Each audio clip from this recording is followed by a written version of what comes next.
5, 4, 3, 2, 1, 0. All engine running. Liftoff. We have a liftoff.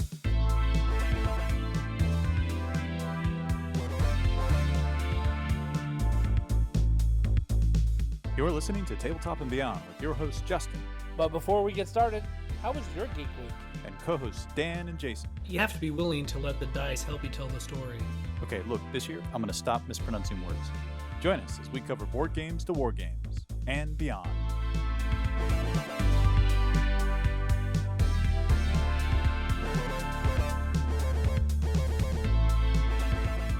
And welcome back to Tabletop and Beyond. I am your host, Justin. I have got a full crew today. We got Jason, Dan Herrera as usual, and special guest Justin Orton. Welcome to the show, everybody. Happy to be here. How's it going? So, Justin, this is your first time on the show, and I'm going to say at first you were a little reluctant to come on. Yeah, I'm a little shy about presenting when it's focused on me at all. I can present fine if it's a subject that's external to me, but when we talked through it and I thought, man, the Warhammer World experience is just so cool. Folks need to hear about it. That kind of one sold me to the idea of coming on. There we go. Yeah, and we're really excited to talk about that. We had it definitely was the biggest Warhammer tournament that has been out since the game came out in 2019. And so we're really excited to talk with you about your experience over there, the fact that you flew to England and played in this giant tournament with some pretty big names in the industry in terms of Games Workshop folks. I think it's really cool.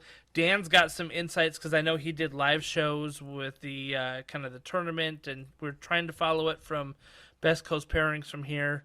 And it still kind of irks me a little bit, Dan, that like they don't publish the results. Like you can't see the placings. You have to like backwards math it. Yeah, you're either subscribed. Yeah, actually, that is what I did. So you're right.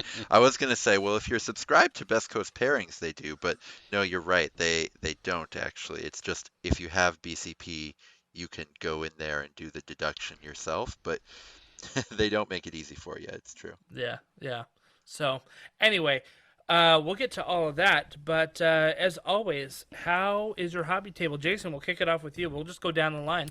Yeah, sure. Yeah. So I've mentioned before on another episode that my daughter is a big Death Note fan, right? She's coming back from college for the holidays, and I 3D printed a Ryuk statue, which is the main Death Note demon, whose Nice. notebook it is.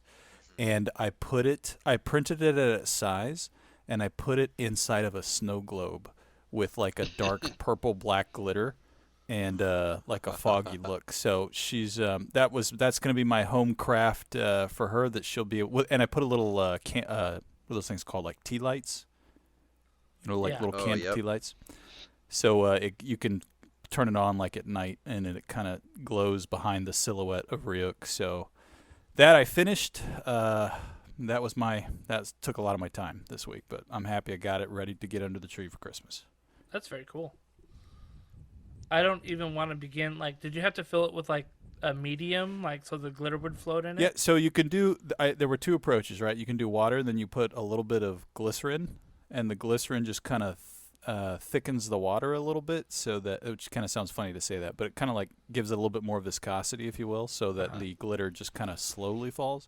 But I actually went a different route, and what I did was I left it as a dry snow globe. So I painted the back half, a circle on the back half of the globe with just glue, and then I poured like this dark purple, black purplish glitter on the back, so that there's like a wall of glitter. Oh, cool. And then he is just kind of posed, kind of crouching down on his knees right in the middle. And then I airbrushed some fog or some like a pillow, crap you can pull out of the pillow filling. Oh, and and put that around him so it looks like there's this like purplish smoke coming out of the ground, and he's just like kind of squatting in the middle of the smoke. And then I put the tea light candle just behind him, so you turn it on, it bounces off of the glitter and hits his silhouette in the front. It turned out pretty good. I'll take a picture of something we can put on the Instagram, but I'm pretty happy with it. I'm glad I decided to go the dry route versus the wet route. I just think it's a little more probably portable for her in college. But good stuff. Yeah. It was fun. Cool. It is harder to kill a man. Such a good dad. Fun times, yeah. That's it for me. Very good, very good. Justin Orton, what is on your hobby table? I just finished painting and basing the Dominion box for the Stormcast. Nice. So Okay. I'm excited to get them on the table and try to design a team that capitalizes on their strengths. Of which there are namely- many. That Dominion box has a lot of really strong warbands you can build. Yeah. The goal is to build a team that can take on monsters. That's which those thunders, not the Thunderstrike, the Annihilators are pretty awesome that way. Oh yeah, for sure. Because they're beefy. They're beefy. I mean, if as a chimera, having played a chimera, that those things actually put fear into you if you're playing against them. Yeah. Yeah, one of the few models that really does line up very well against the best fighter in the game. Yep. Very good. I've got. They're staring at me right now as you're speaking. Hopefully they didn't hear you speaking, because next thing I know, they're going to start poking me with their little Vindictor spears and tell me to paint them. Nice. So what's funny about that box is it started out as not a very good warband, because those Vindictors were not very good point wise, and but in the new edition they definitely got a buff. Yeah, Vindictors are amazing now, and Annihilators too, and they were both. I mean, you said it already, but yeah, nearly unplayable in first edition. I wrote a suggestion, not a complaint, I guess, to the Warcry GW team in the first edition and said, I play with my kids, and the Stormcast are the coolest good guys, and yet they're just not that good on the table. Please revise them so they feel like real Stormcast for the sake of the children. And I think they did. So the moral of the story is, if you want something done, just give it to Justin Orton, and he'll get it in the ear of Games Workshop, right? Yeah, my next email is going to be for the Lumineth, I think. There you go. They need some help. They do. For sure. They don't feel like guys are ancient good. warriors. The stone guys, yes, I agree, but the blade lords, they don't feel like blade lords. And you're right in that the stone guys might be good, but they're not good in the way they're supposed to be good, right? They should cost 30 more points and do 30 more points worth of stuff. Right. I mean, it should feel like a mountain coming down on you, right? Right. Yeah, absolutely. I do like the what is I say this one, the Hurricane Wind Runners, like the mounted units. Oh, cool. They don't I have haven't the used mount. those yet. They don't have the mount rune mark, but they've got like 10 movement, and so they're pretty good that way. They just don't pack much And they of a fly, punch. I think They don't. though. But Yeah. they can take a hit. They're not terrible. Like, they're not like the Shrikes or the from the sisters, not sisters, the Daughters of Cain. They're not like the Shrikes that can move really far, but they only have 8 wounds and toughness of 3 or something like that. They can move and take a hit, but That's true. are They're arrow treasure shooters. carriers. Yeah. I think is what you're getting at. That's true. So, but that's a topic for another day. We can. Yeah. Too many things to talk about. But I am excited to see your Stormcast, Justin. You'll have to share it in the Discord when you get them painted up, or right. even some work in progress photos. Show us to them. All right, I'll load them up for sure. Yeah, good stuff. Dan, how's your hobby table looking? Doing great. I am currently, as we speak, painting meat trees Oh, from the Sundered Fate box. Um, they are so when they show them to you on those tables, you can't really tell much except that three trees don't really cover the table all that well. right. And that is actually true, I found. I built the whole box and put it on a board, and the board is pretty sparse. Um, but what I will say about them is that in person, they're much, much bigger than you can tell in the picture, right? Because scale is always tough when you only have minis for scale, Yeah. um, comparing to other minis. But in person, they're incredibly impressive. And then there's these little treehouse situations, like I'm holding this little bamboo hut that's built on one of these meat trees, and yeah, they're very cool, and they paint really well because they're just so friendly to dry brushing, and I guess you could do contrast on them, although, it's a lot of surface area to cover with some very expensive paint. I Yeah. was You gonna do say use, that's an expensive endeavor. yeah, so I'm not doing that. I'm using opaque paints, and actually kind of, you know, I've been mostly painting with contrast lately, so it's kind of fun to break out the traditional paints and remember that there's a lot of really cool stuff that you can do with them. So Yeah. everybody wants to know what's your bamboo recipe. I have only done the meat trees so far, so I'll Okay. tell you my meat tree recipe. Okay. Okay. First, I spray painted the whole thing like electric orange. Hmm. Uh, Wow. Okay. This then is different. then I took a half Vallejo charred brown, half Vallejo Warlord purple, which is like their dark magenta.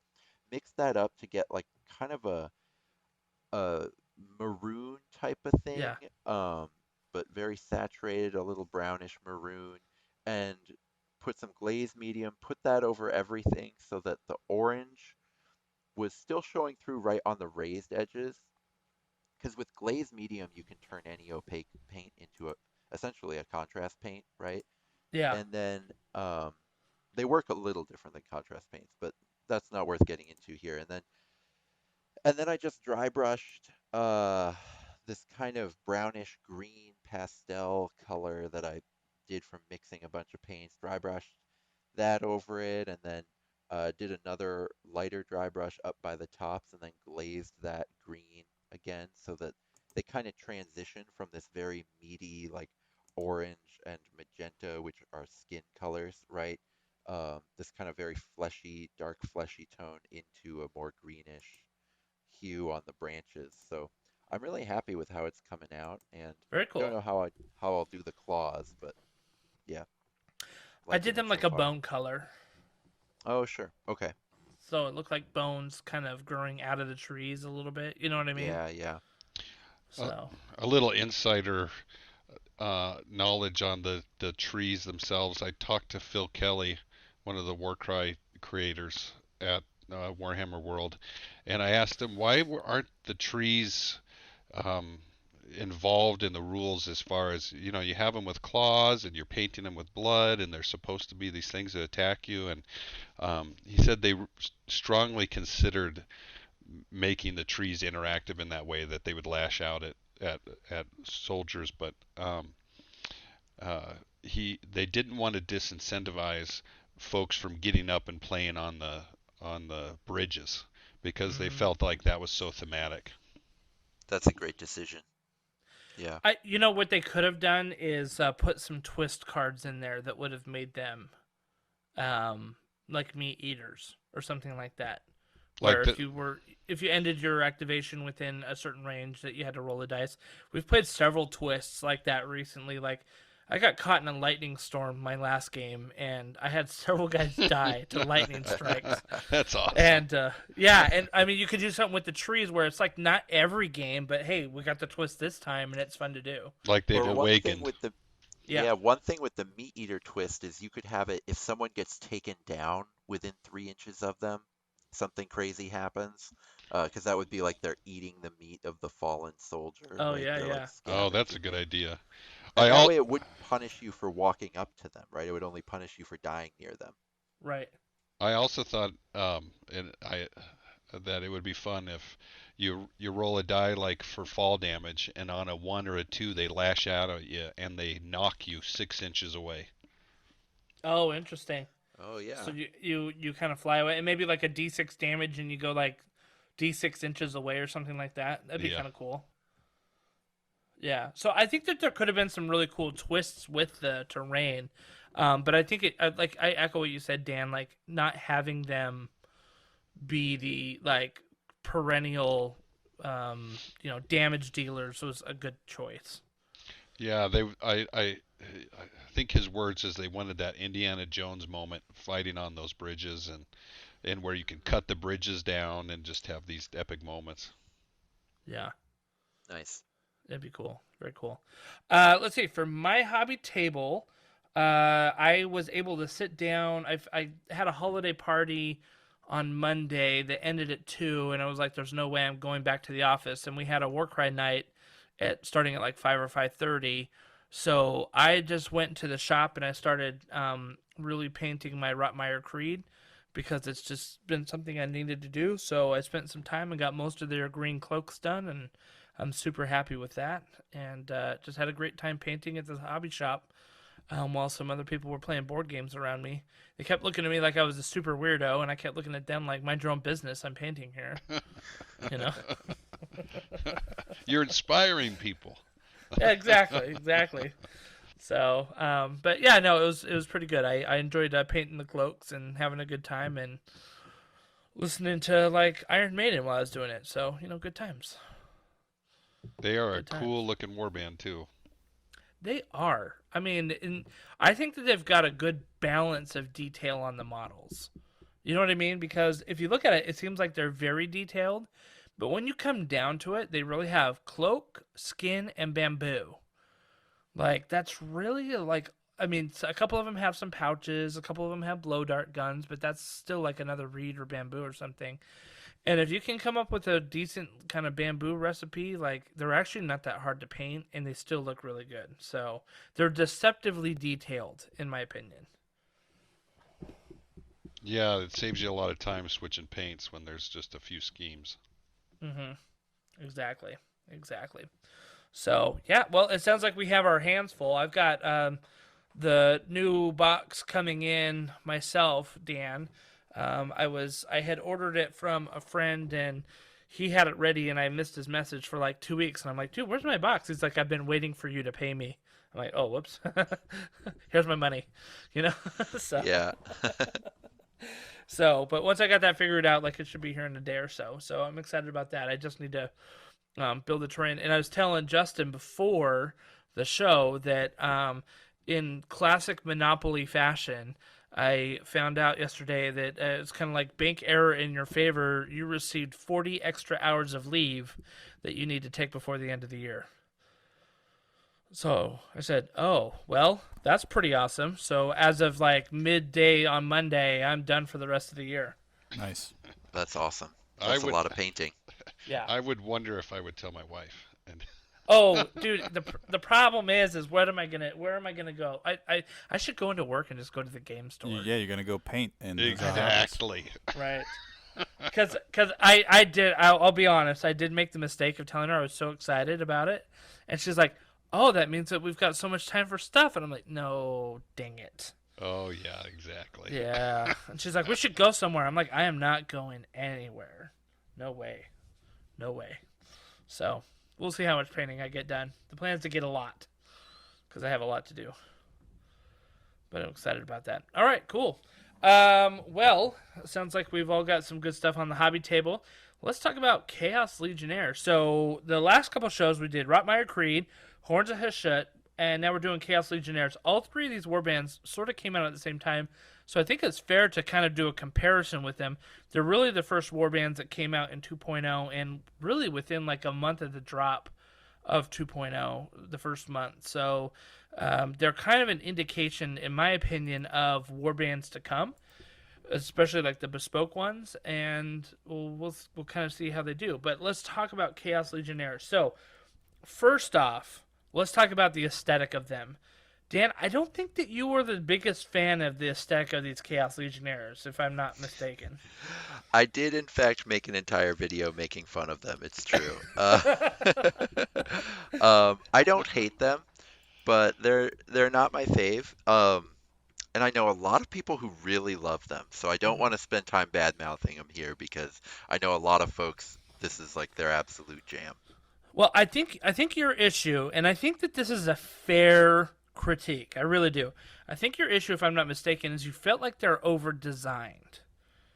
There's like Yeah. spikes and buckles and like just things everywhere that you've got to do with like little details, which is a kind of a classic Slaves to Darkness type of thing anyway. You've got like plenty of spikes and buckles and horns and brass things here, silver things there, and iron things there, and so I can see what you're saying in terms of it being over designed, but you're right. There are a lot of people who really like it. Jason and Justin, what do you guys think of it aesthetically? I like the aesthetic. I don't think it feels very unique from other Slaves of Darkness, so maybe it kind of fits in well with that kind of chaos STD. I love saying Wow. that. Hey, this is a family show, buddy. Yeah. Overload that acronym, but I think I would explore paint schemes other than the box art to go with what I would feel for it. The box art paint scheme's a little kind of just par for the course for me for what they look like. But I like the concept of big dudes who have spikes. Even little dudes who have spikes that are kind of lending towards the chaos of patching crap all over them as they move away from kind of maybe a unified approach towards just making it happen. It's not bad. I wouldn't buy them to paint them. I'd go with other ones first, but I don't mind it. Fair enough. Justin, what do you think? I think they look pretty cool. I think that the flare is very Slaanesh-y, though. That's a I good could point. see them more. Which one's the flare? Or the flare. I mean, they all have all these little non-functional designs all over. You mean their like armor. Office Space? Like they each have 11 pieces of flair, Yes. as per corporate Flare. instruction. Oh, Yep. flare. That's Flare. what you Yeah. said. Got it. The tchotchkes factor. Yeah. Like, look at me, I'm special. It's very histrionic and very Slaanesh-y. But, I mean, in their defense, they might argue we're just trying to scare people and look tough. But That's the impression I get. They're just trying to. It's a fear factor in their armor. yeah, but tough guys don't care about that.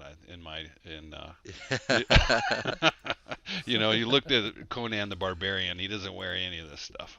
Yeah. It's true. It's true. I like your assessment of the Slaanesh here because it definitely does not look Zinchi. It definitely does not look Nurgle-y. You could make an argument for some corn in there, maybe. I would say I see some corn. But Slaanesh, I could definitely see that. Yeah, for sure. You guys are definitely making me think about how maybe if I painted them in a God-marked way, maybe I'd like them better. Maybe as Tzeentch Chaos Legionnaires or as Khorne Chaos Legionnaires. Yeah. I could see myself liking it more, but I mean, Jason, yeah, like you said, I would just have other things to do before I would ever get to them. Yeah. Mm-hmm. Yeah. I do like the kind of brigandine armor, right? Which is kind of the studded leather armor. I think that looks very Legionnaire-esque, For sure, they look great. Yeah, More for things that. should have brigandine. I'll give you that part. More GW stuff, because it was the second most common armor for like a long time in the Middle Ages. And yet very little GW stuff has it. Right. And I do like the big, like, double-handed axes, and double-handed maces type of thing. Like, you just don't see giant great axes like that too often on a lot of models in Warcry. There's some out there, like, there's some out there, but it's cool to kind of see these, like, giant axes. They kind of made my heart happy to see that. So I like it. I like it. It feels chaosy. So I do Yeah. say the choice of the Brigandine armor means that they should have a lower armor rating. I've been watching a pretty fascinating YouTube series on armor versus arrows, and they are shooting actually real made or realistically recreated arrows and armor from famous medieval battles, and this stuff would be like armor level 2. that's hilarious. Well, maybe they've got chainmail underneath and you just don't see it. Chainmail is armor level 1. Dang it. Okay. Oh, all right. Well, there goes that. All right. So let's talk about the functionality of that armor and things like that. So across the board, they're pretty much toughness level 4, with the exception of every model that has a shield. So that's your horn shields and I'm going to mispronounce this all night long, the Decuriarch, which is the leader. He has a shield. So they're toughness 5. Do you think that toughness is about right? In what way? Do you mean like verisimilitude wise? Do you mean just gameplay wise? What do you mean? Point wise, yeah. What do you? Yeah, I mean, so here's the deal. Rotmeyer Creed has a toughness of 4 across the board, right? And if I'm not mistaken, most of the Horns of Hashut also have toughness 4 across the board. So these guys do as well. Now, I guess looking at them, they seem a little bit more armor clad than the other guys, except for maybe the Horns of Hashut. Sure. I mean, flavor wise, they should be tougher than some of those guys, but you can get to 5 on them when you want to, if you want to have a tough version of the warband. I think this warband in particular is better off with the less tough version, with the harder hitting guys, but Uh-huh. you know, you can you can build a really durable version of this warband if you want to. Yeah. From a aesthetic, which I think is what you're getting for flavor wise, it makes sense to me that if somebody's got a shield, they have a 5. Especially, if they're not bare skinned holding a shield, then they're a 5. These guys aren't, because I think of like ghouls that are toughness 3, and nobblers. Those are like just bare skinned folk, right? Bare skinned folk are like 3 and 2 in this game. Right. If you have kind of anything on you that's more than just a shirt, you're a 4. It just flavor wise, I think, kind of across the board. And then if you put a shield to that, a 5, it makes sense to me. Now I'm not talking about like point balance or anything like that. I'm just talking about flavor of the guys. Yeah. Well, there's 3 types of units I guess 4. There's really 4 types of units of fighters in this Chaos Legionnaires. There's your leader, who's the Decuriarch. There's we call him Goat Boy, but it's the Mutandor with Beast Spear. You have your Horn Helms, which are kind of your mid-tier fighters, and then you have your Horn Shields, which are, I'm putting this in loose air quotes, chaff, even though they don't really fit in the chaff model 100%. So let's talk about the leader, though. Let's talk about the Decuriarch. Dan, what are your thoughts on this leader? I've found him to be pretty solid. He can kind of hold his own against a lot of different sized fighters. The problem that so many fighters in the bespoke warbands have is that 20 wounds, toughness 4, and then costing like 180, 175, stuff like that is a lot of things kill that. And I know it's only 2 more wounds and 1 more toughness, but this guy feels like your odds of getting a second set of swings in with him, right? Most of them will just get to attack once and then they'll be dead before they've really attacked twice. This guy almost always gets to attack twice. And I think for that reason, I like him in ways that a lot of the bespoke leaders I don't really like. So he's cool. Yeah. He's not, if I was if I was casting around for allies in Chaos and I had around that points value left, he wouldn't be in my top choices for, an ally that I need to get into a different warband. But as far as, being locked into taking him if you want to take this faction, it doesn't feel like a tax, Yeah. Yeah, I have a lot of good points there. Jason, you've played against this faction twice now. What do you think of the leader? He's something to pay attention to, for sure. Well, once we learned to do his double correctly, that was a fun learning experience. That he actually burns himself. But I think that he is one of those fighters that I look at on the board when I'm playing and think, okay, I have to kind of pay attention, because if I use chaff to kind of control movement with him, they're probably going to die in one engagement round with him. But I also look at him and think, unless you are a hot roller, which you can happen in a dice game, I can also go toe to toe with him with a little bit of a bigger guy for a couple rounds. I could survive on him, but so he's something to pay attention to. He's not like the kind of leader that it's like, oh my gosh, I have to avoid that leader at all costs, or anybody that engages with him is just gone. He's not that kind of a feel. He's just a little bit of a tougher version of his other soldiers. Yeah, I mean, I think he's the big bad in this group, though, right? Which isn't really that big, though. Right. I think that's a great point. Yeah. Now, isn't really a big bad out of the box with this. Right. Now, he's got access to 4 abilities, which I think when you kind of come to list building, I think abilities is one of the first things that I look at. Absolutely. He has access to 4 abilities, right? A shield ram, which is after, you make a move, you can roll the dice and that may do some damage. He has the Dark Pact, which I want to talk about in just a second. He can do the True Master's Favor, which is if he kills an enemy, he can add 1 to the attack characteristics of melee attack actions by friendly fighters that are within 9 inches of this fighter. So that could be really good if you're bearing down on like a center point and you've got a lot of your fighters in there. That triple could actually be really, really powerful, depending on when you use it. And then he's got the quad, which is the Wrath of the First Prince, which he makes a bonus attack action.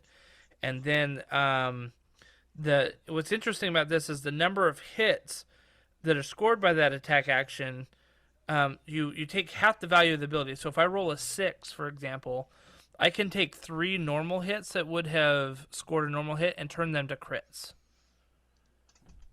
So if I had like a 4 on the ability on the quad, then I could take 2 and turn them to crits and stuff like that. So I love this quad. It's like they knew that people were going to get confused on it because they give an example in the description of the quad. Like, for example, at the end of the description. They had to spell it out. Yeah. They had to spell it out. Now, Justin, I want to talk about the Dark Pact, because the first thing you saw when you saw this card is like, oh, I hate that ability. If I'm not mistaken. The Dark Pact. Yeah, that I like his triple. But the Dark Pact just doesn't look good, and that comes from, recently playing a lot of monsters where on, a similar ability, you are not damaging yourself, and you're doing 3 points of damage for every 3 or 4 up. Yeah. Yeah. And you're teleporting your opponent 10 inches wherever you want them. Yeah, I don't like that ability at all. I'm very curious to hear if you've had experience with it, if it was valuable. Okay, so let me tell the story. Jason's gonna laugh. So the first time that we played this, I read this ability wrong. Because what it says is you roll a number of dice equal to the value of this ability. For each 3+, allocate 1 damage point to that fighter, all right, the enemy fighter. After all the dice have been rolled, allocate D3 damage points to this fighter, meaning the Decuriarch. Well, the way that I read it is I thought it meant this fighter of the one that you just allocated the damage to. Right? So I was like, oh, wait a minute. So I get to roll the dice. It does a certain amount of damage, and then I do an additional D3 damage. Like, this is an amazing double. Yeah, Like, this that might would be the great. most I amazing. didn't even second guess you. I was just like, I'm gonna ally this guy in every list I have. But Because he was like sniping. He was Yeah. sniping like little ghouls. He's just like, you're off the board. You're off the board. You're off the board. And then I realized that this was not the case for this, and that you actually ended up, swinging D3 points of damage away from the enemy fighter and onto yourself. This is an interesting one because, at first I would read it and think, okay, it's situational. Doubles are almost guaranteed, right, to have in the game. So if I need to control an objective and got to kick one little chaff model off, maybe I hold on to that double just in case I can't kill him and I could use this to try to wipe him at the end. But I honestly think if you got a double and you got a wild die, I would prefer making it the triple. Moving in, knocking the chaff out with, your 2. What is he, a 2/5? He's a 2/5, right? Yeah. Yeah. 2/5 damage. Yep. 2/5 damage, and then buffing up everyone else who's going to come onto that objective with you. It's just, it's like it would be extremely low situational for me to want to throw Dark Pack, unless it's like he's already at full health and I just need to do 1 or 2 more little pokes on a guy to get him off an objective, or to get him away from me so I can move out and have my full activations. But you're going to take a D3 burn on it. So, I don't know. It's only a double. It's like there are a couple other things you could do with them. Maybe it's just an extra. But to Justin's point, it's kind of like it ate up a double ability that they could have written a little bit better for these guys. Yeah. Although yeah, go ahead. thematically, if they were Slanesh, I mean, it would be sadomasochism. So Oh, totally. maybe my theory is That's a right. good point. Yeah, 100%. That's a good point. 100%. So here's the thing. I'm going to dissent here. I actually like this ability. I do. I like it. Now, I get it, guys. Like, if you have the monster, you're not going to use this ability, right? Like, that's just a fact of it. Oh, But yeah, if I'm no. playing this faction, no allies in here, you know what I mean? Like, if I'm just playing this faction, I like this ability for the sole purpose that you can free up other fighters as needed. Okay, so what happens Yeah, is that's a good point. you get a fighter in, right? He made one move. He's going up, let's say, against like a 10 wound model or something like that, right? He made a move. He did like 6 or 7 points of damage or something like that, right? And that guy's got 3 points of damage on him. You're going to need to use another activation to get rid of him and then maybe, move away or something like that. With this Dark Pact, as long as they're like within 12 inches, you could reach out and touch that little enemy fighter that is holding up your other guy, or even your own guy, and kill it with that ability. Sure, you take a couple wounds on yourself, but now you've got some extra movement or something that your fighter needs to do. So I see this. I see the situation a lot because these guys can hit pretty well. I mean, a lot of them are doing 2/5 damage, 3/5 damage. Like they've got some beefiness in their swings. But if you think about it, a lot of them are like 3 swings, toughness 4 or 5, and they do 2/5 damage or 3/5 damage. So they're probably going to be doing 7 to 8 damage. Well, on a 10 wound fighter, you got 2 left. This Dark Pact ends up taking care of those little dudes. Yeah, I don't think I would argue that there's not utility in it. I think my question is, given that there are other doubles there are other abilities like this in the game for other factions that don't have the burn cost. Sure. Is this cost effective as an ability for a 170 point model to use? Only one of the 170 point. Only one of the models in this warband out of the box that's 170 points relative to the other ones, and that I just don't know yet. But I think you absolutely described a good scenario where it would come in handy and could be tactically relevant. And I think it comes up often, though, is my point. It's not like super situational. I think in this warband, that situation comes up pretty often. I think you guys fair, are though? debating the difference between is it playable in the context of the warband versus would you play this warband for this ability? And I feel like you're kind In terms of of both list building, right yeah. here in that I would not play this warband for this ability. No. But while playing the warband, I mean, sure, yeah, I would use it. I mean, Yeah, doubles yep. can be Good point. trash and still usable sometimes because, you get so many of them in a game. Yeah.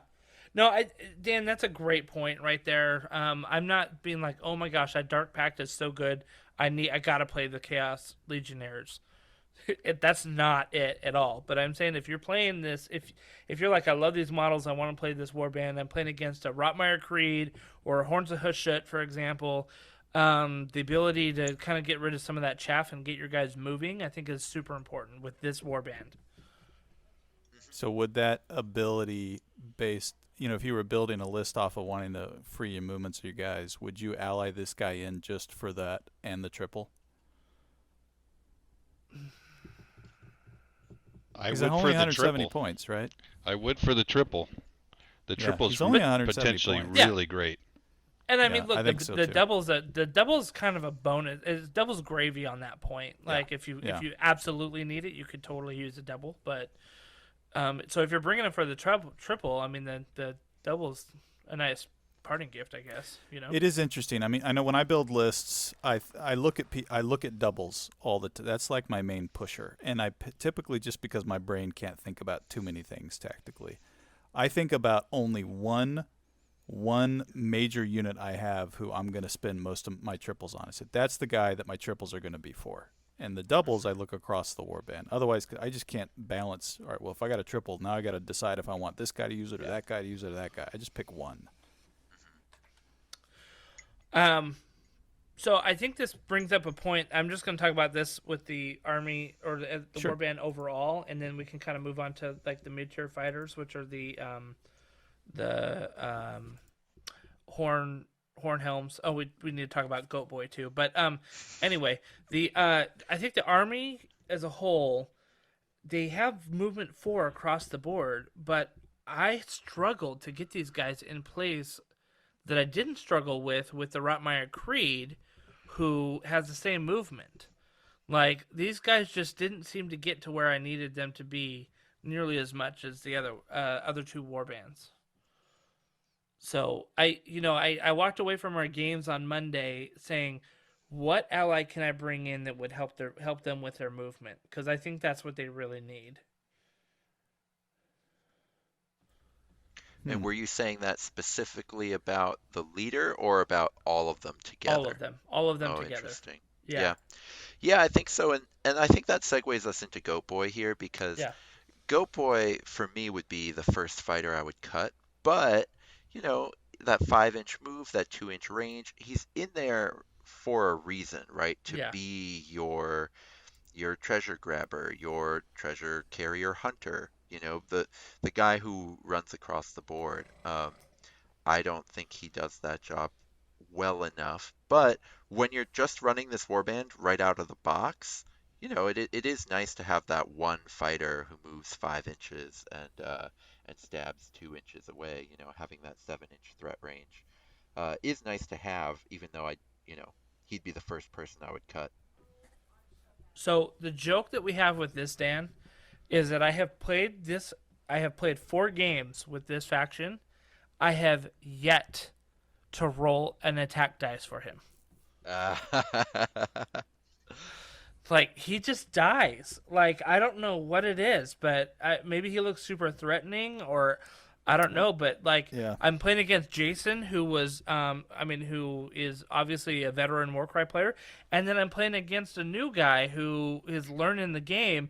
And every time this guy dies before I can even swing the dice, like, I may move him, and then like he just gets like pounded on. It's crazy.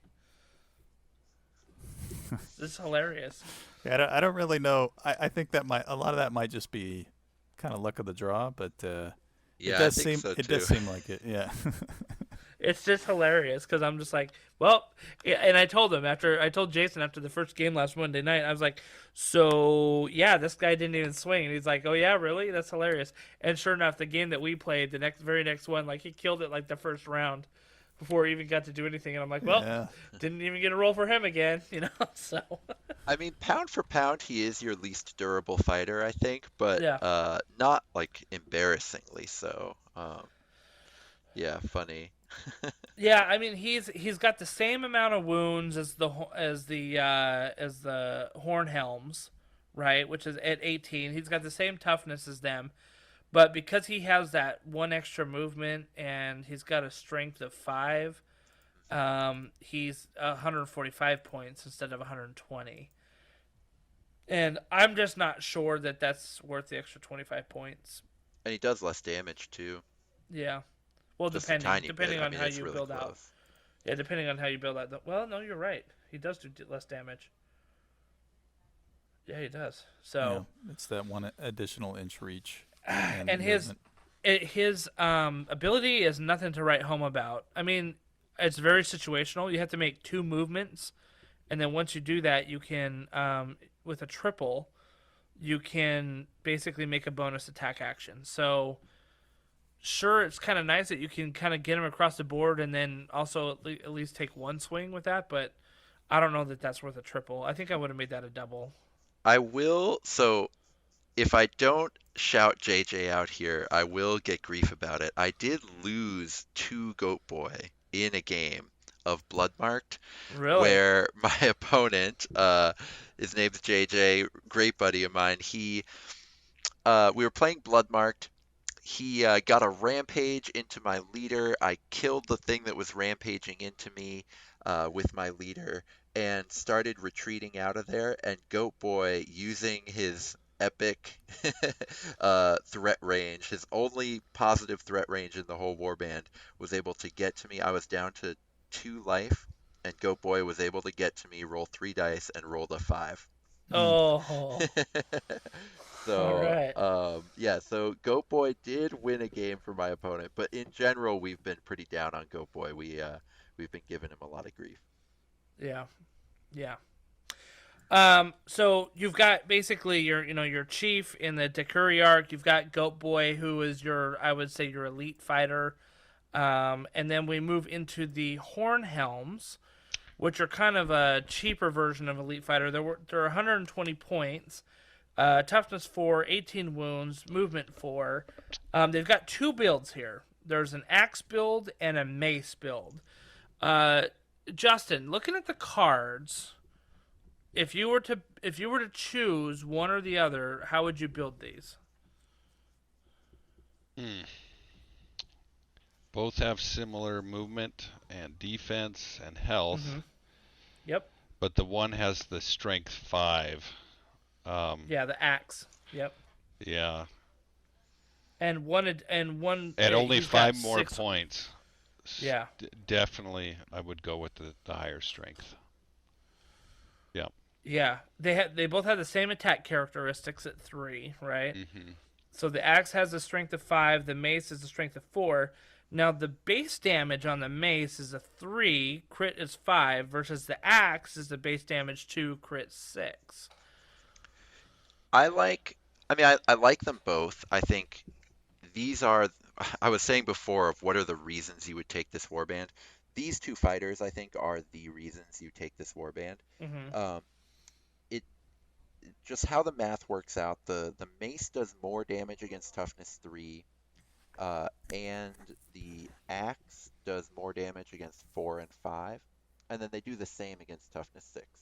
So, it's kind of a wash based on what you expect to be playing against. So I do think it's worth doing a mix, but it really is just based on like what you're more afraid of out there.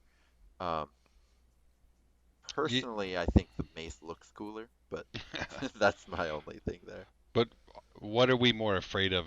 The fighters that are toughness 3 or the fighters that are generally toughness 4 and 5? I mean, in the game right now, sure, but like Slanesh is really good. You might play against a bunch of them in your local meta. Toughness 6 is really good. Like you might have a bunch of Vindictors that are running around in your area annoying you, right? Lots of people play just a Dominion box. I'd much rather have the mace against the Dominion box, for example, just because of all of that 6, where you do the same damage, but you're paying 5 less points for it. It's pretty marginal stuff, but Yeah. So let me throw a thought out there for you, Dan. What if you combine these guys with, like the leader's triple that gives them both an additional attack? So now you're looking at 4s with their profiles. So they have 4 swings. Does that change anything? I don't think so, because right now they're still on the same number of attacks, so at least which does more to which toughness doesn't change. Um, and maybe I'm also biased because I hate the 2/6 damage profile. Just in general, I don't like it because it's so swingy. But that's more of a like aesthetics preference in terms of how I like my games to go. Yeah, I think it's an interesting consideration because if you bump those guys to 4, and let's say the 5 guy gets 3 hits in, and I'm not talking crits, 3 hits in, it'd be 2, 4, 6, right? And the 4 guy only gets 2 hits in, it's 3, 6. So I feel like if you buff them up, then the mace guy might actually be a better stack up against toughness 4s because you'll have a better if you get the same amount of hits in, you'd be getting 3, 6, 9 instead of 6 with 3 hits. Just a thought. Okay. Interesting. There's 2 of these guys that come in the box, so you could do 1 and 1. I personally went with 2 axes when I built these, just for exactly what Justin said. I feel like the things I fear out there are more toughness 4 and 5 than 3s. And so I wanted them to be able to respond to that. Now, I will say that if you're going after chaff with these 2 kind of models, the horn helms, I would go with the mace because the base damage 3 is much better against those toughness 3s as well, right? Like you're going to do a way more damage against toughness 3 with that mace because 3 hits on that, like you're almost killing most of the chaff that's out there, with the exception of a couple that are, maybe 10 wounds, that type of thing. Yeah. Well, 2 hits will kill a nobbler. Yeah, that's true. That's true. Whereas you'd have to get 3 hits with the axe to kill that nobbler. Yep. Right. That's a good point. So it's something to consider when who are you going after? Are you going after the toughies or are you going after chaff? Yeah, maybe that's really a deciding factor here. Yeah. And I think that's good to think about, like, as you deploy them, like, this is my dude who I need to send after the little dudes. This is my dude who I need to send after the bigger dudes. And play it accordingly. And one thing you mentioned there real quick, which I think is the thing to focus on with these guys, is they come 2 to a box. I really think that these guys are by far the best thing in the warband. So they're the number 1 reason to get 2 boxes, I think, is to be able to run 4 of them. Or just convert up other things. I don't know if you would just like put bells and whistles on some of the other ones, if you would maybe cut off Goat Boy's horns and give Goat Boy like here's just what give you him do. a corn head. Here's what you do. Head. You cut off. Oh yeah, you give Goat Boy like a corn head, and then you cut the spear tip off of his spear, and you glue the mace tip from one of the little guy's maces. We're getting rid of the little guys here, and then you cut Goat Boy and one of the little guys. You get to bring in an ally at that point, and now you have a 3rd horn helm. Okay. Anyway, me just Interesting. brainstorming. Yeah, I'm seeing that. Yeah. Yep. Yeah. Because That's I how think you these horn Frankenstein helms this. are great. Yeah. Like Very whether good. you take the axe or the mace, I don't think you're gonna lose either way. I think you're doing Right. great with both of them. Yeah, So I you think can that's a good convert point. and make another horn helm. Got it. Yeah, I think that's a very good point. And what's interesting is that we've said for a while, Dan, that like Warcry has a mid-tier fighter problem, right? In that like those mid-tier fighters, they're just not worth their points. Like they're cost 100 to 175, somewhere in there, and they just don't have the profile to support that. They end up kind of being a wet noodle. They, maybe their toughness isn't right, their movement's not right. They just haven't been that mid-tier fighter hasn't been great. I think these guys are kind of buck that trend though. Yeah, I think other than the fact that mid-tier fighters get blown up by monsters like for free, uh, which is Yeah. a totally separate conversation to have, I think they mostly fixed the mid-tier fighter problem. in Warcry, which is really cool to see.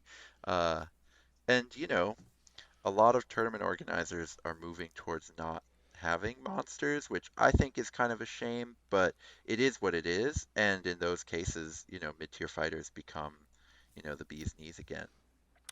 I will say that these two guys, when I played with them in my game against Jason last Monday, one of them got absolutely annihilated by the tyrant, the ogre tyrant. He's basically a monster, though. Oh, Yeah. he is. I mean, Jason also rolled like 2 crits and a hit or something like that, and it was just like, I'll just pick him up now. Like, it was so bad.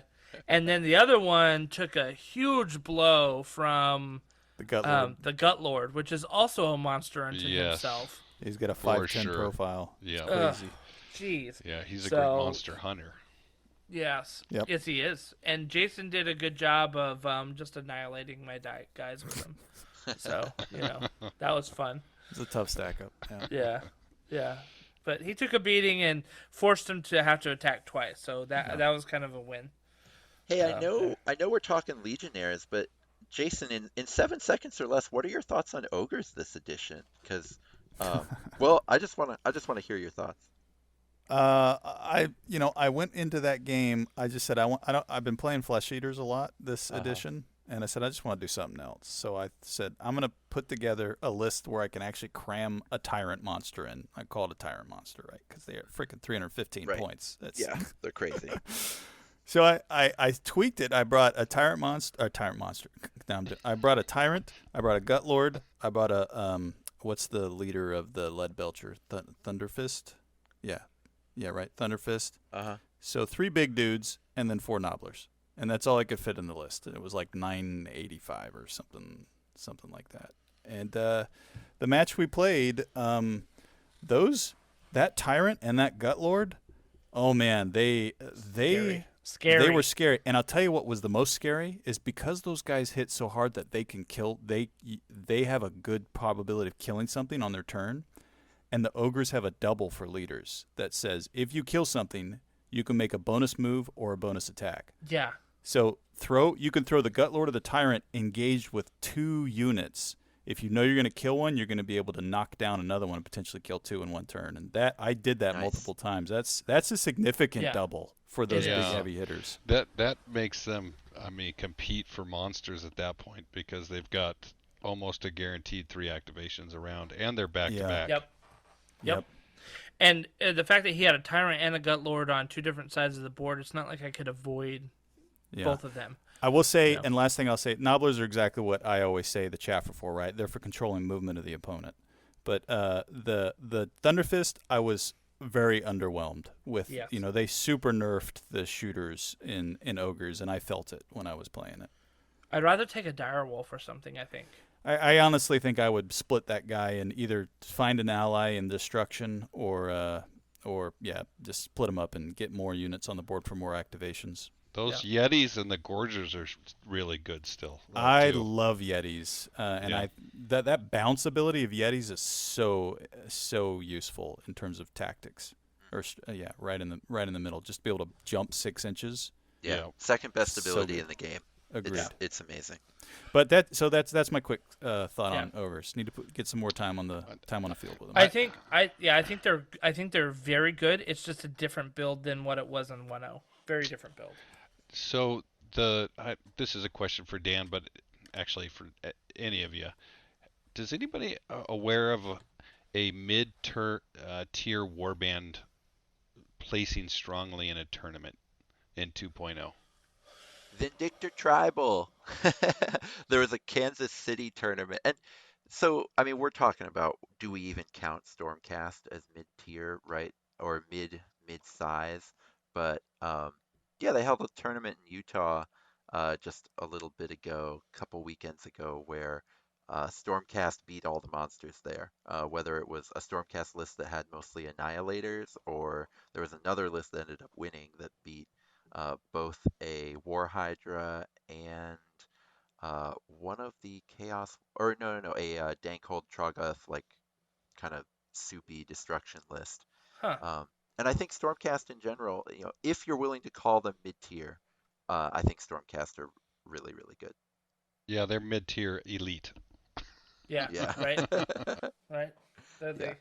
the upper middle class. So, so just wrapping up the Chaos Legionnaires, the chaff models that we have are the horn shields. They come in 3 different flavors. At 95 points, you've got one dude with a sword. At 95 points, you got a dude with an axe. And 100 points, you got a dude with a mace. Jason, looking at the cards, who would you like? What would your build be? What do you like? Been struggling with this one because, like I said a minute ago, my chaff I don't use for attacks. I use them to control movements and board space. I use them to. I'll say it better. I use them to control my opponent's activations. Okay. Right, by forcing them to do attacks on them or disengages or things like that. And I look at these guys, and they're so expensive for that purpose. I mean, 95 and 100 is really now they're going to survive. But I typically don't care if my chaff survive, and you know I'm used to chaff being like 50 to 60. Yeah, they all have really the same. expensive. They all have the same toughness profile at 5. They all have the same wounds at 12, and they all have the same movement at 4. Yeah. The difference between them, right, is that what's your strength and what's your damage. Yeah, I would build the 100 point guy that With the mace. does the 2-4 because at that point value. I got to use him more than just the chaff. He's got to have an extra roll there for me. So I need to have that 2-4, not the 1-3 or the 1-4. Because just any model that only does 1 point on their normal hit, you're just not doing anything. Yeah. Justin, what do you think?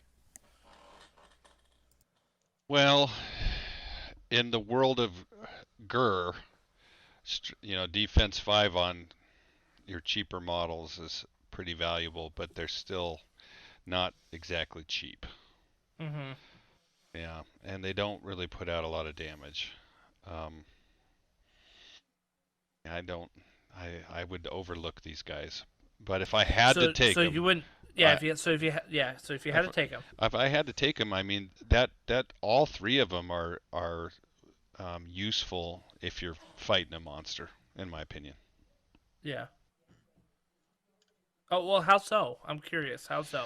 Well, unless you're fighting a chimera, then they're not worth anything. but besides the chimera, who has that strength 6, the rest of the monsters, they don't have that strength 6. And some of these, especially if you've bracketed the monster at least 1, these things become really scary for that monster player.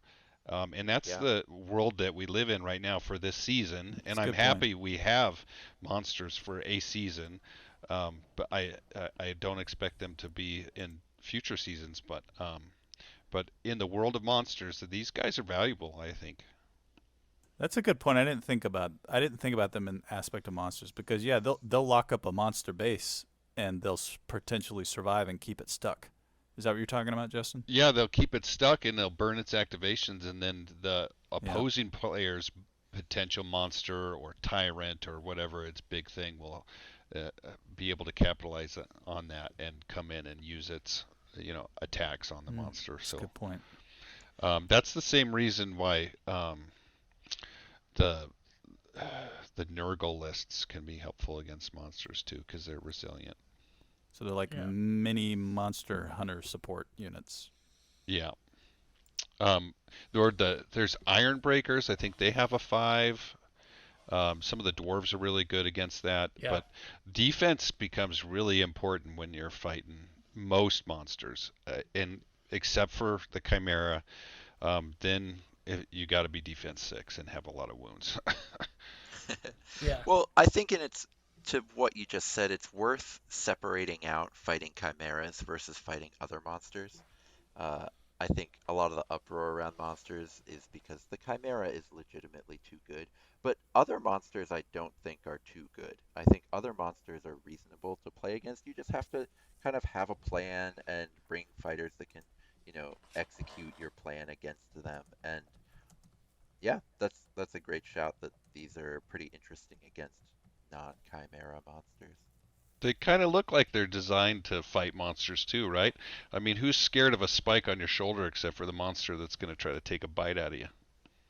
Yeah. Right. Unless you go to headbutt them in the shoulder, which makes total sense, right? Uh-huh. Total sense. Yep. Total sense. Well, in terms of ranking where the Chaos Legionnaires fit, like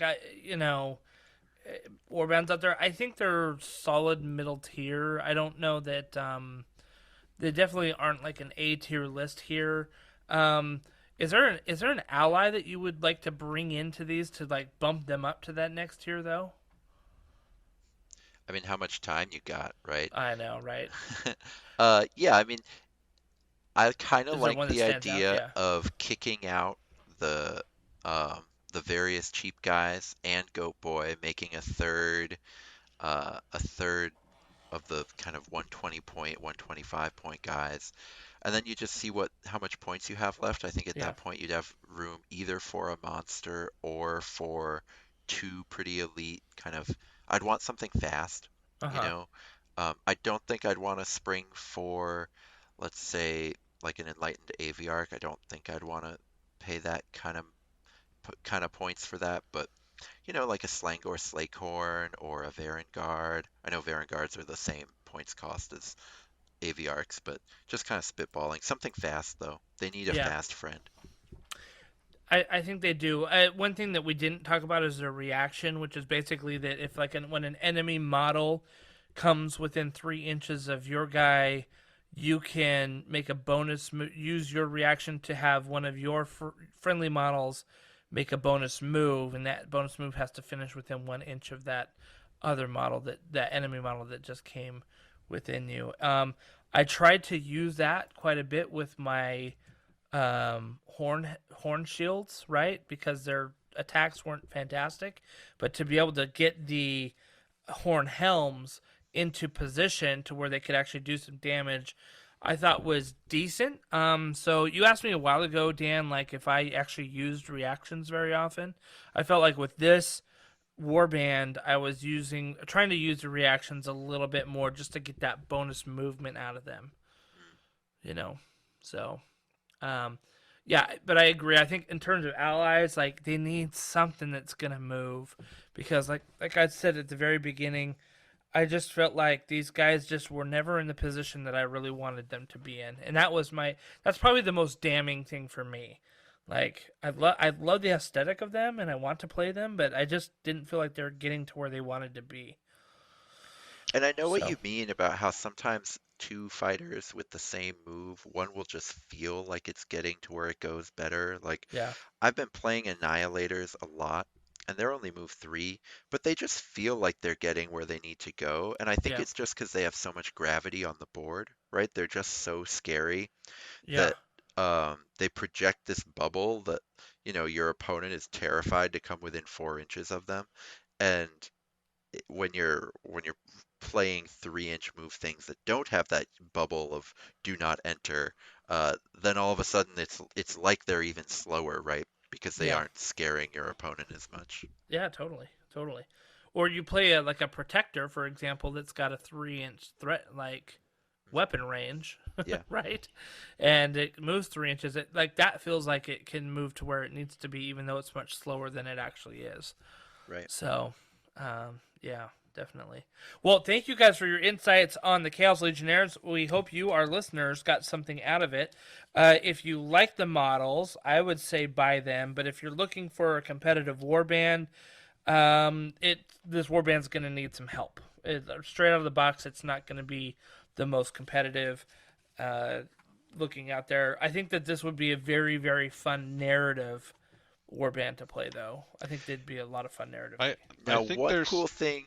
Oh, go on. go yeah, I think bringing in allies with that Mm-hmm. triple that the leader has, the Yeah, Formoroid Crusher and the Ogroid Myrmidon with one extra attack that's pumped up at 9 inches away in a bubble is could be pretty Ooh, I like scary that. of a list actually. yeah, Yeah. Yeah. And and kind of to make us eat our words, there was actually, I think, the second place list from the most recent tournament in Warhammer World that Justin won. It was either the second place or the third place list, but the one one of the two that had 3 wins and a draw, was actually running 4 of the 120 point guys, so the guys who are actually good, Uh-huh. and then the leader, and then um, and then a big ally, and Mm. a big fast ally, and so they did really well. I think just running only the very best fighters. Now you'd have to have two. You wouldn't even be able to convert that. You'd have to have 2 boxes of the warband to put that together. But Yeah. it can be done. They did really well, and um, yeah. Why don't we talk a little bit more about that Warhammer World Tournament? Yeah, 100%. So, Justin, you recently got back. I mean, this was end of November, I think, right? That you were at Warhammer World for this tournament. Now, how did, like, I'm going to be honest with you, this was not on my radar until I started seeing Dan post about it. How did you, like, find out about it? And, like, what did it take to get over there? Yeah. At some point, I play AOS as well, and Yeah. I don't know, at one of the AOS tournaments that I've played in the last year, I got on some kind of listserv. So I get emails, and the Games Workshop email came out saying this is going to be the biggest Warhammer or Warcry tournament, and so pretty excited. And my wife has spent a lot of time in Europe and in England, and I hadn't ever, so I was like, well, this is a good excuse to go. But Uh, yeah. that's very nice of your wife to let you go to Europe without her, because my wife would have been like, "There is no way you're only buying one ticket, sir." I invited her, but she already lived there for a couple years, so she was like, "It's okay, I'm good." But yeah, it was a day of flying, and Yeah. uh, and uh, I got there a day and an evening. So I got there in the morning and stayed awake the morning of Saturday, and, and explored Nottingham, which was pretty Cool. awesome. I got to drink a beer in a 1,000-year-old pub that's built Wow. into these Jealous. caves. I know, right? This pub is the oldest pub in England. It's these caves dug underneath Nottingham Castle. So there's a good chance Robin Hood, drank beer in the same place. And Incredible. That's so and cool. it was cool. And then Warhammer World. So I explored Nottingham, the city. Just got an Airbnb for around $50 with a nice British couple, just a room, and I mean that was a fun experience as well. They were great, and I kind of pub crawled because it'd been a dream always to drink beer in England, and um, and then went to sleep and got up and did the tournament. And the next day I was on a train through England back to the airport. So it was a 4-day event, and most of it was travel, but it was pretty awesome. So tell me a little bit about Warhammer World. Like, this is like become sort of my mecca, right? Like, I hear everybody who goes to Warhammer World how amazing it is, and I kind of want to. I mean, I feel like I need a pilgrimage there at one point. The airfare is not any more expensive than flying a lot of places just in the continental United States. That's the Really? crazy thing. I mean, it Oh was my not. God, don't tell me that. I'm Oh I not no, know. joking, now I have to right? look. I'm looking right now. And then the hotels that we pay for when we go to these conventions in the United States are 3 or 4 times more expensive than just a cheap Airbnb. So it was relatively affordable and worth it to go out there. It just seems like it's intimidating, but if you crunch the numbers, it didn't seem like that big of a deal, especially Did for a you? cool life experience. Oh yeah, for sure. Did you fly into London or like I where did you flew fly into into? Birmingham, and they have Okay. a train station um, attached to the airport. So you just Oh, get nice. off the airplane and you go, and it's all in English, so we're Yeah. covered. And the train will take you through the countryside to Nottingham, and it's a cool ride. And um, the as far as Warhammer World, they have just such a cool complex. It's really worth going. They've built a pub that serves breakfast and lunch and dinner, I believe. I didn't stay for dinner, but it looks like you're walking into a D&D, pub, um, Yeah. or tavern, and it's got all this Warhammer Fantasy memorabilia on the walls, like severed heads of monsters, and they've got all the beer that is named after different famous characters or creatures, and really good food. And you can go and get a beer and bring it back into the event hall. Um, and they've got a fireplace. I mean, it's just such a cool experience. They've done just an exceptional job of making just the pinnacle of the theme that draws us into Warhammer.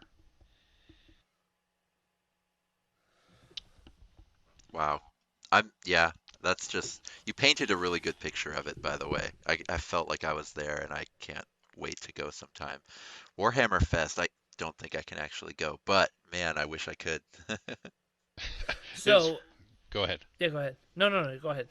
No, I mean, I'm just saying it's worth it to go once. And the other thing that motivates me to do these things is, um, I want to reward these companies that are risking, themselves, the folks that are part of these companies to create these products that, and they do it for a living, but it's also a risk, and they're putting out products that are just, so enriching to all of our lives. And even if it's not the most affordable, it's, you're contributing directly to a part of our community that, and you're rewarding it. So um, I see it as a way to kind of almost like a mecca experience to kind of invest Yeah. in an important part of our lives.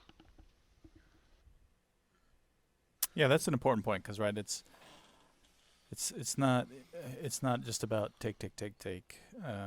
An opportunity to give back and have a great experience while you do it. That sounds like a real good way to do that.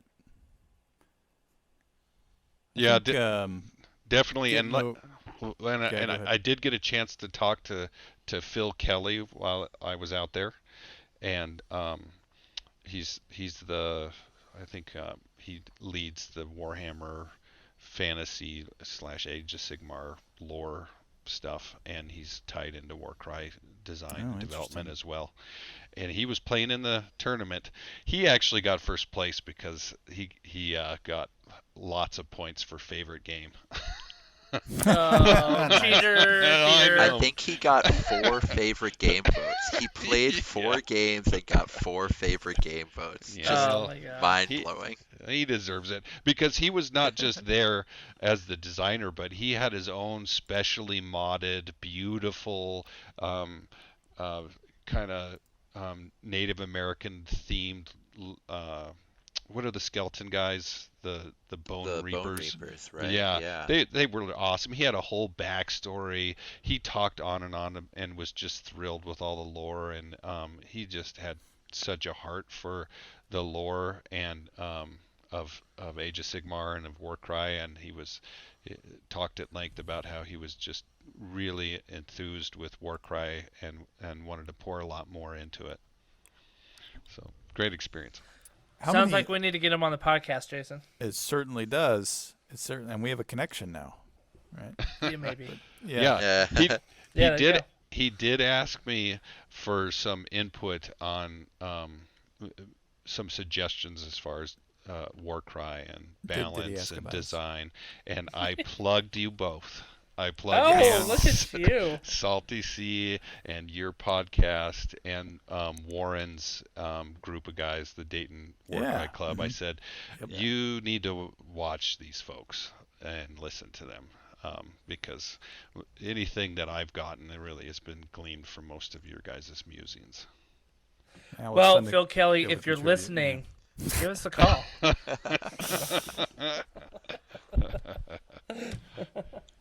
So one thing I don't want to get into like the blow by blow, like each game and things like that, but from a tournament organizer standpoint, right, having done the Nova Open, I'm curious how your experience with the tournament was. So like, how was registration? How was like getting set up at the tables, the opponents? Like, how was your tournament experience?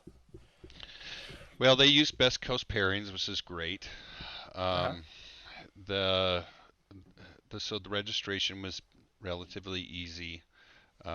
They had some cool swag when we arrived and neat little prizes. I loved just the Dogs of War. That you guys went to the Dogs of War tournament event, right? The Yeah, narrative. yeah, That I was was there. they had their little self-made uh, thematic prizes, and I loved those. Um, One of the things my family has asked is, "Oh, you won another tournament? Did they give you any money?" and um, Nice. and I told them no, That's and I funny. hope they never do because I love that Warcry is so focused on just a bunch of folks getting together and having Yeah, fun. that's a good point. And if you add money to that, it's going to completely change the dynamic. So It really does. yeah, Magic just is my other gaming love, and yeah. I love it. And they give money for tournaments, and they advertise how much money the winner gets. And you know what? Tournaments are not the good part about Magic. The tournaments Yeah. are not as fun. Yeah, and that's the opposite. I mean, the guys that I played with it's actually been consistent both in the States and there. The, Folks were just there to have fun. Everybody was playing hard and trying to win, um, eh, but the, but we had full conversations, and that's funny. I talked to one of the guys, and he said he was a big Magic player, and he said this is so different than a Magic tournament. Partners, when we play each other, we don't even talk, and the game is over, and they'll just get up and leave. They won't even say goodbye, and that is just Mm, diametrically different than what I Hmm. experienced it. yeah. I mean, I met guys just hanging out in the pub. We just sat down next to each other, never met each other before, and we just started talking and laughing. And as I played through the tournament, I mean, some of the they weren't ready for the Chimera, and it was a bloodbath. But we were laughing all the way through it together, so it was a good experience. Yeah. How many That's cool. people were there playing Warcry? Yeah, I think was it It's Dan? Do you I remember 32. think you had 32, 32, 30? right? Yeah, Yeah, yeah, 32. 32. So, so what's interesting to me is that it was a 4 round tournament, right? Mhm. Yeah. If you had 32 players, I would do 5 rounds. I I would absolutely do 5 rounds. I would have been happy for 5 rounds. Yeah, they Yeah. wanted to make it like very chillax, laid back. Um, but that we started relatively late, which was nice for me because I flew in and I was tired. Uh, but if they would have started at 8 or 9 in the morning, and we would have had so much time to both Yeah. have not really strict time constraints, but also get in 5 games. And these games Yeah. are so quick. It would have been great. I like the idea of 5 rounds definitely. Yeah, and I mean, I think if you have anything less than 32 players, you can do 4 rounds and still have like a very clear winner.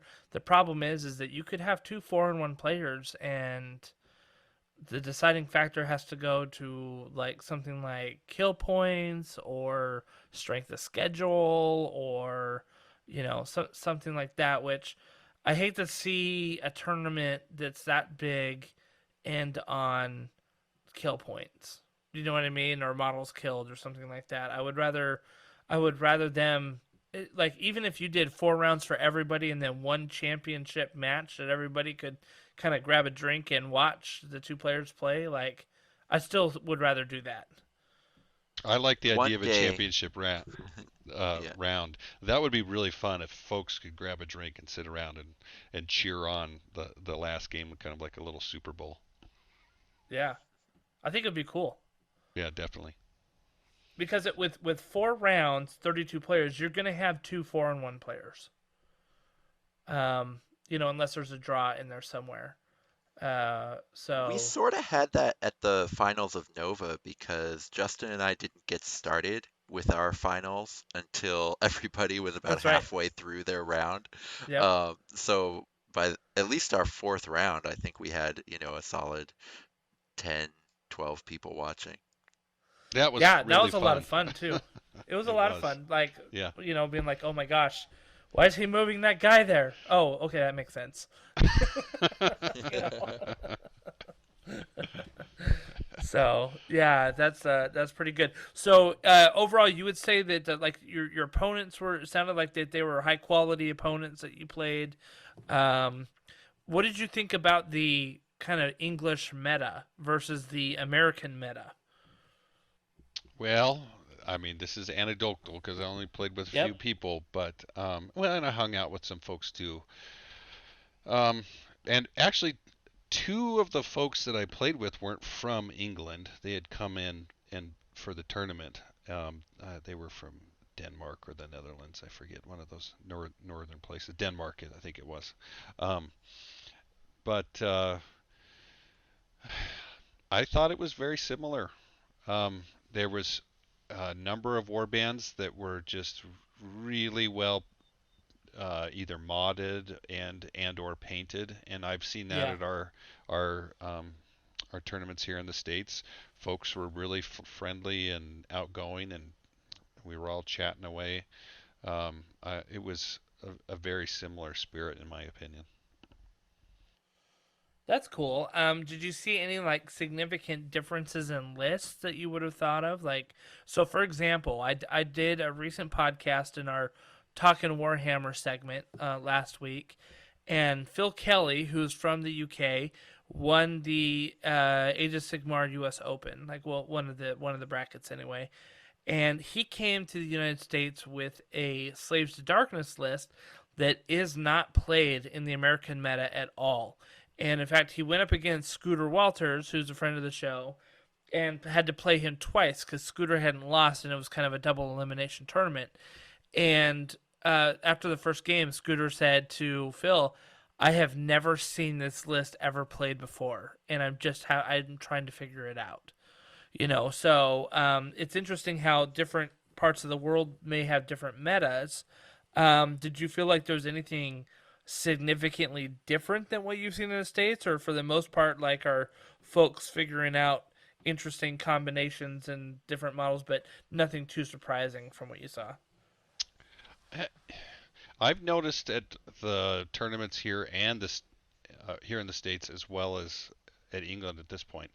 Um, Warcry players come in with either really tuned lists that are very Yeah. focused on being competitive, out of the box lists, or really, really hobby lists that they're Mm, really into either the lore and or conversion, and they make really neat stuff and they paint it. And I've seen that in both environments, honestly. yep. Yeah. I agree with you. Those are really the three archetypes you see. There's, and it's usually about one third, one third, one third too. Yeah. Yeah. Yeah. Which is cool. It's just a lot of flavor. It was it's fun. Yeah. Yeah, it's funny because with the Nova Open, um, we knew that there was going to be a narrative war cry event, and when I found out that the like grand tournament was kind of taken off the docket because of the narrative, I said I want to try to get a competitive war cry tournament in there as well for those folks who want to bring your filthy lists and really try something hard and play it. And yet, what we got at our tournament was almost that same breakdown of the third, right? Like, you had the hobbyists, you had like the people who were kind of playing a fun narrative game, you had the people who wanted to play a competitive game, and they were just different lists. And The one thing you don't see, which I think I might become this player, is you don't see the people who are playing really tuned lists, but where the point isn't to be the most competitive thing. The point is to have some kind of wild combo going on or some, mm, you know, um, like the this show is off. this is one thing I do like from Magic tournaments is you will get, maybe 10% of the field in a large Magic tournament doing something weird where they did put a ton of effort into the list, but it's not the effort isn't into making the most powerful list, it's into making the, quote unquote coolest list.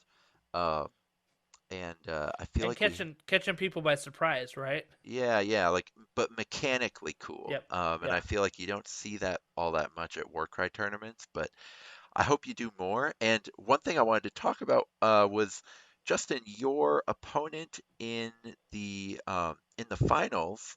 I felt like did have a list like that, where they had that Slaughter Priest going, and they had a bunch of Blood Reavers, and so their list was not full of things that I would call the strongest things in the game, but it had a real plan. It was doing really cool stuff, and it felt really tuned, even though, it didn't have a Chimera and it didn't have any Graveguard. Yeah, he had the Skull Hunter as well. Um, so I mean, he had some power projection with a lot of defense there. He had a little bit of flooding with those 6 Reavers, and the Skull Herald. I mean, the Slaughter Priest is really good. He tried to use that. It just wasn't that effective with the Chimera. Um, Mm. but he was definitely a good player, and I agree. I like the idea of trying to play around with the different mechanics of the game and come up with neat combo solutions. Jason, I played you and lost because you were the list I did not want to face. And well, I forget what was the tournament we played in. You were That was playing Gen the Con. ogres Gen Con. Yep. at Gen Con. I had built that list not to win the tournament. It was just to kill the spiders. That's funny. And I knew if I faced the ogres, they're gonna kill me because with that back in the day, the fire bellies were I mean, is that what you call them? The guys with the cannons, The lead belchers. the Yeah. lead belchers. Those guys. Holy cow! Because they had that super valuable ability to on a double Yeah. when you kill something, you get another activation, and I was like, they are gonna eat my little guys up, but yeah, I think that's where I'm going with um, tournaments is just trying to play with. For instance, the next one I think is going to be focused on trying to build either a list that's has no monsters that can take out monsters, but I've also been really focused on trying to figure out how to build a completely old school, bespoke only warband that's can take the prize. That's not just one old school warband or the bespokes, but you can bring allies from other bespokes and make it Hmm. completely. Um, And do you count the bespoke allies like the Mind Stealer or the Myrmidon, or are those cheating to you? what do you think? I don't know. What do you think? I mean, they are old school, They I are. guess. Yeah, I would I count them. think it's debatable. Yeah. I'd count them because they're Okay. allies. They're not monsters, and they were in the 1-0, right? So Yeah. I'd count them. They're very valuable tools. All of them are great. Because Mind Stealers, I think, are Mind Stealer. Yeah, all three of them actually are really solid, I think, in this edition. The Fomoroid Crusher is really interesting. I like the Myrmidon. I like his 2-inch reach and his really high toughness. Um, yeah, I like them a lot. And there's a few of the bespoke warbands that I think are really good that you just don't, at least in the US meta, you don't see people playing them. It seemed Uh, like in this Warhammer World event, you saw a little bit more bespoke warbands, but not many. Um, but you definitely don't see people going with like multiple boxes to have all the good options and then right. Right. playing the most powerful version of one. Um, other than that Legionnaires list that took second in Warhammer World, and then there was a Rotmire Creed list that I think was fifth or something, that also did pretty well. But those were the first times I'd seen people really get multiple boxes and really super tune a list. Yeah, my list I was playing with prior to deciding on the Vanguard was the Dark Oath Scavenger uh, with that Oh yeah. eye, the lady with the eye that can generate extra wild dice. And I mean, because their Yeah. leader is just a monster once he gets buffed up, and just a complete chaff killer. And then that wizard lady generating extra wild dice for your monster. Oh my gosh, super valuable. Yeah.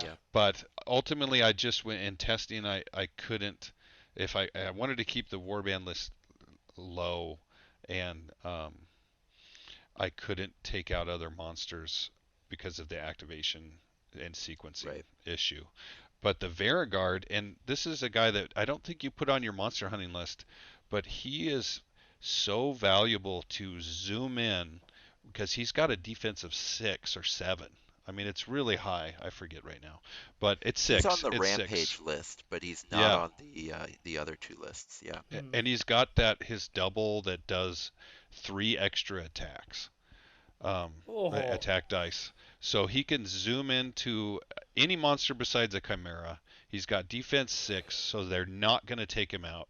And he can pin them because it's really hard to disengage, especially on cluttered maps. And pin them and bracket them.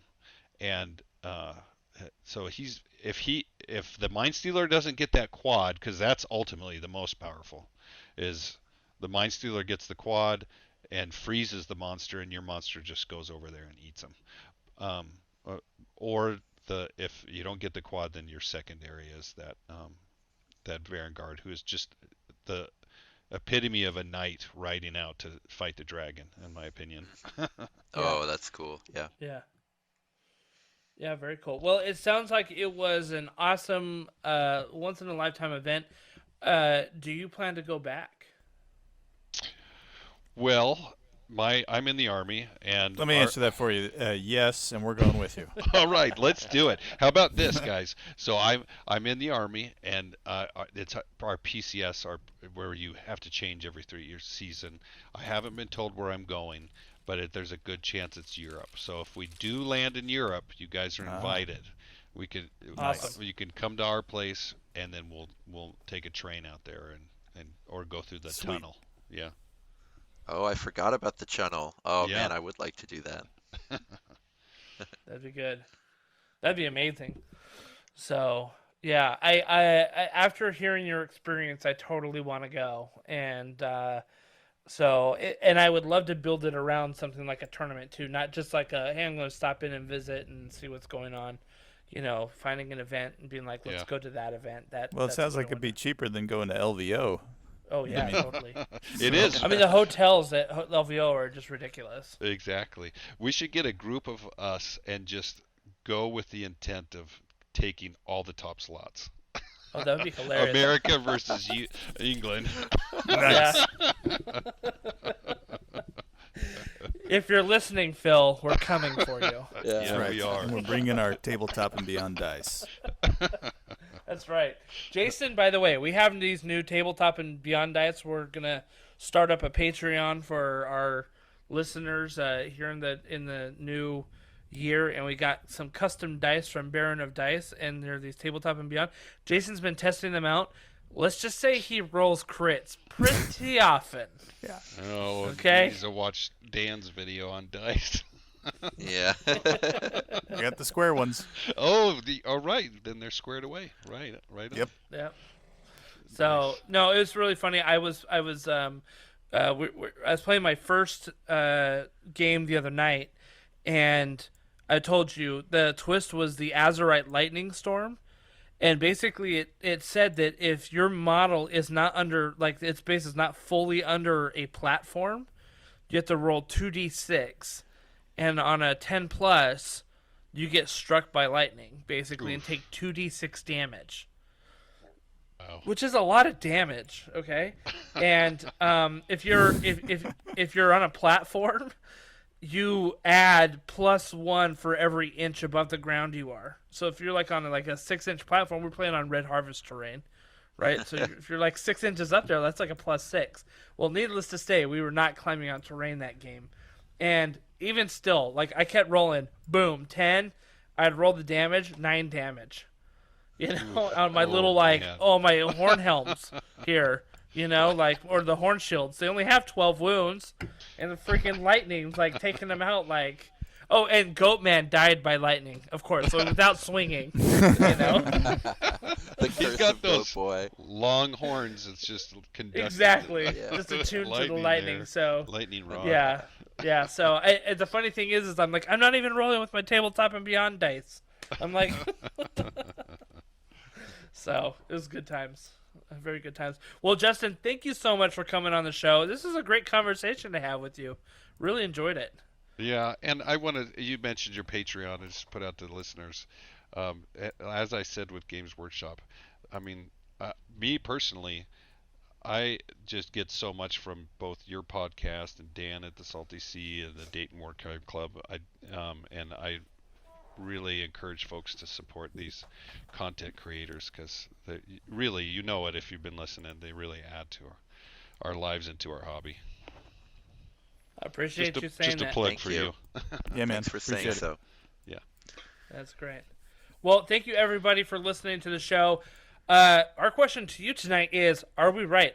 Are we right about the Chaos Legionnaires? We think we are, but we're happy to hear your opinion and whether or not you think that we got it right. We'd love to see any creative builds that you have with this faction and what allies are you bringing to the table. So prove us wrong. We'd love to hear that as well. But in the meantime, thank you everyone for joining us, and keep the dice rolling. Have a good night. See ya. See you guys. Have a good night. Good night. Good talking to you. Bye.